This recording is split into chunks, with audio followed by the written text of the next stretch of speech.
सोडा हो, मारलं का हो माझ्या नवऱ्याला? लय गरीब लय गुन्हाचा आहे माझा नवरा. सोडा हो, मारू नका हो. सोडा हो, का मारायलाय माझा नवरा? लय भोळा महादेव आहे. प्लीज सोडा की, तुमच्या पाया पडतो. सोडा की हो. चल सांग माझे 5 लाख रुपये कुठे ठेवलायस? तुम्ही मला मारून टाका पण मी अजिबात सांगणार नाही.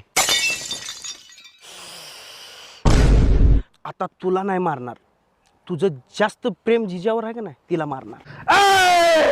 खबरदार, जर माझ्या शेजारणीला हात लावलास तर तुझे हात काढून तुला शोले मधला ठाकूर करेल. ह्याच्या बायकोला सोडा आणि शेजारणीला उचलून आणा. म्हणलं तुला